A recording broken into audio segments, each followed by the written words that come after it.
Mike Williams was in fact murdered. A major break in a cold case. Officials say they've found the remains of a man missing for 17 years and his death was no accident.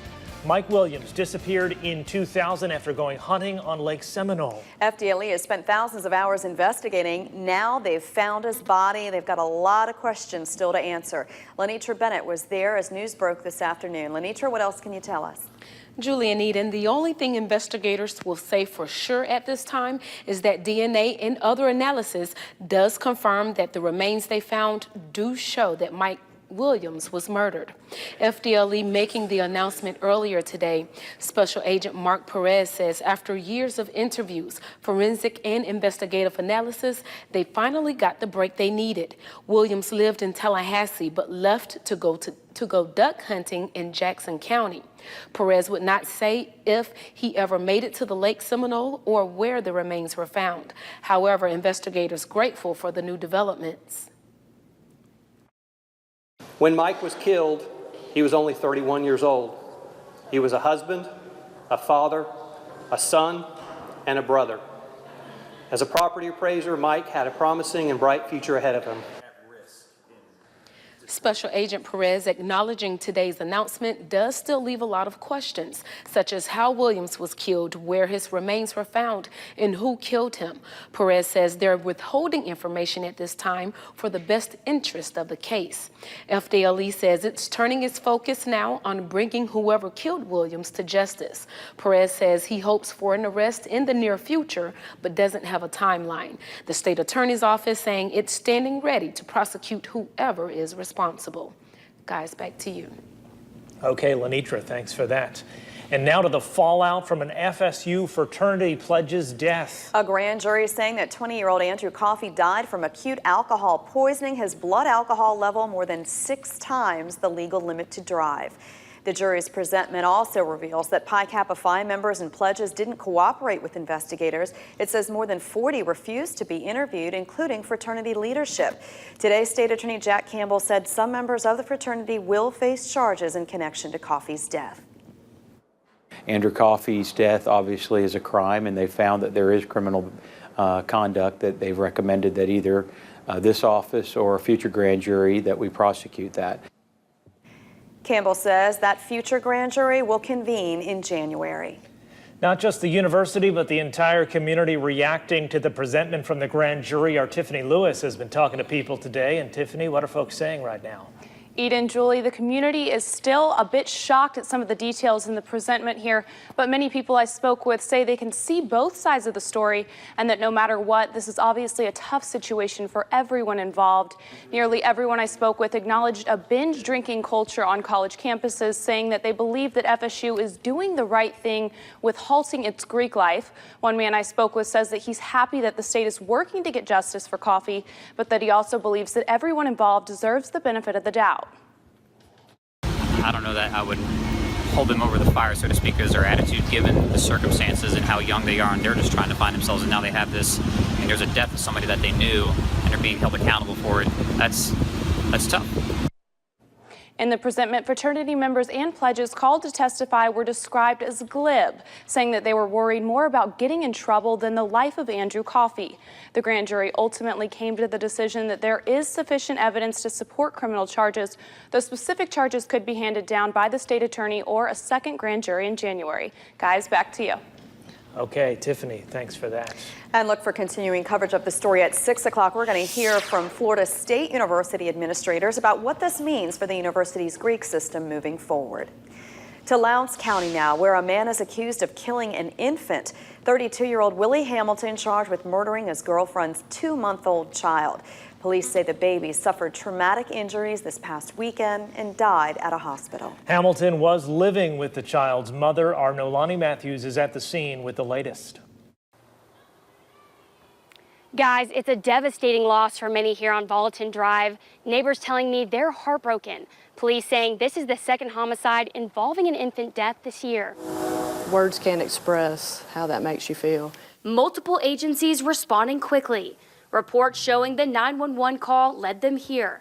However, only to find an unresponsive 2-month-old baby boy. dying shortly after his life flight to Jacksonville. The search for answers leading detectives to the child's autopsy. It showing the newborn suffering internal trauma.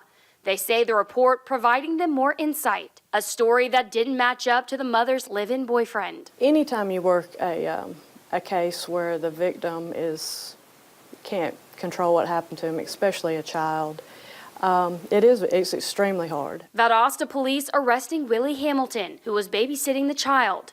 Neighbors who know the family say it's hard to believe, not sure they can handle seeing any more death, especially one of a young child. Everyone I've talked to tells me the death of this little boy is absolutely tragic, but what's even more terrifying, it's the city's 10th homicide this year. For now in Valdosta, Noelani Matthews, WCTV, Eyewitness News. Police say they do not believe anyone else was involved in the child's death. They say Hamilton could still face several more charges.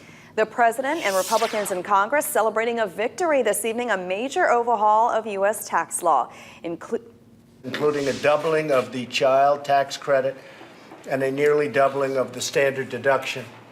That's going to be tremendous for people. They're going to start seeing the results in February.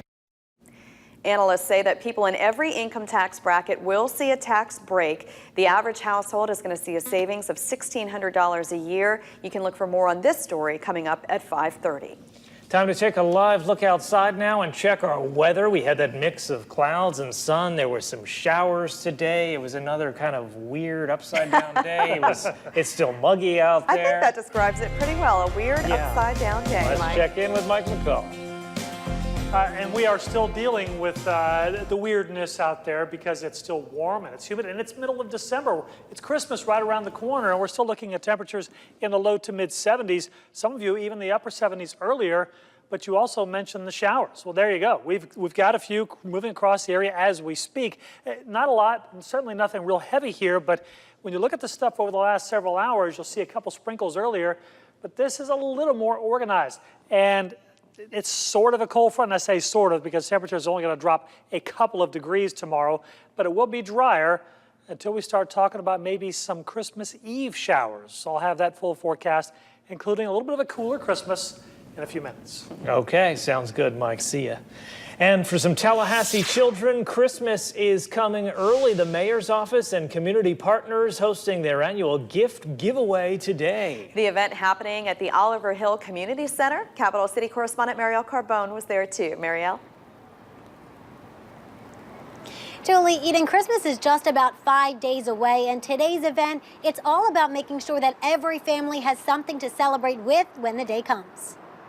Yay, I got it. I can feel it. A new doll or an art set. The smiles, contagious. I can draw. Children unwrapping gifts at the Oliver Hill Center Wednesday. A holiday celebration less than a week before Christmas. They are giving and they're sharing. Because that's what Christmas is all about, because that's when Jesus was born. A room of bikes and wrapped presents bringing more than just excitement for the children, but bringing the community closer together. It's great fellowshipping with your neighbor, the one you may not have known, but you got to know today. The toys all donated. The mayor's office collecting them this holiday season. Best thing about doing this is showing the essence of the holiday season, which is to give back and to make sure that everyone in our community, regardless of where they live, where they come from, what their parents do for a profession, enjoy a really good Christmas. That holiday celebration starting early and with a message for all. Merry Christmas! Julie Eden, the mayor's office has been doing this for about 5 years. Today's giveaway, one of two. They actually held one yesterday also at Joe Louis' apartment, so a lot of gifts to go around. Reporting live from the Governor's Club, Marielle Carbone, WCTV Eyewitness News. Once again, you can't beat the smiles on the kids' faces. And nothing like a smile like that, is there? Great to see, Marielle. Thank you so much. And still to come on Eyewitness News at 5, Popeye might have had the right idea with that can of spinach, but not for his muscles. We'll tell you about new research on the benefits of leafy greens for your brain. That's our health alert next.